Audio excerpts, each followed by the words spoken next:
గత ప్రభుత్వం రంగారెడ్డి జిల్లాకు చుక్క నీరు కొనివ్వలేదన్నారు ఎమ్మెల్యే రామ్మోహన్ రెడ్డి. కొందుర్గు పరిగి లక్ష్మీదేవుల రిజర్వాయర్ కోసం భూసేకరణ చేసి 2.8 టీఎంసీల రిజర్వాయర్ నిర్మించాలని సీఎం రేవంత్ ఆదేశాలు జారీ చేశారన్నారు. ఈ రిజర్వాయర్పై గతంలో తాను అనేక పోరాటాలు చేశారని తెలిపారు. సీఎం రేవంత్ భూసేకరణకు ఆదేశాలు ఇవ్వడంతో పండుగ వాతావరణం నెలకొందన్నారు. తమ ప్రాంత రైతులు ప్రజల తరపున సీఎంకు ధన్యవాదాలు తెలిపారు ఎమ్మెల్యే రామ్మోహన్ రెడ్డి. గత బీఆర్ఎస్ ప్రభుత్వం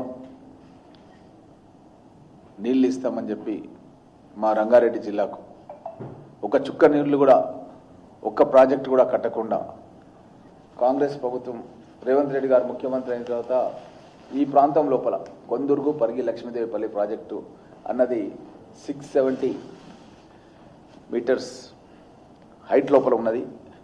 ఇక్కడికి నీళ్ళు ఎక్కియగలిగితే ఈ హైట్కి మనం ఈవెన్ హైదరాబాద్కు భవిష్యత్తు లోపల తాగునీరు ఇవ్వాలన్నా కూడా మనం ఇచ్చే పరిస్థితి వస్తుందన్న ఉద్దేశంతో డ్రింకింగ్ వాటర్ హైదరాబాద్ కూడా ఇవ్వచ్చు. ఇరిగేషన్ కూడా నాట్ ఓన్లీ పరిగి, వికారాబాద్, తాండూర్, షాద్నగర్, చెవెళ్ల ప్రాంతాలకు కూడా మనం తాగునీరు ఇచ్చే ఈ ప్రాజెక్టుకు గౌరవ ముఖ్యమంత్రి రేవంత్ రెడ్డి గారు తను వెంటనే కలెక్టర్స్ అందరూ వెళ్ళడం జరిగేది. వికారాబాద్ కలెక్టర్ని, అదేవిధంగా మహబూబ్ నగర్ కలెక్టర్ని అందరినీ కూడా పిలిచి వెంటనే వచ్చిన ప్రక్రియ ప్రారంభించాలని ఆదేశాలు ఇచ్చినందుకు వారికి నేను ధన్యవాదాలు తెలియజేస్తూ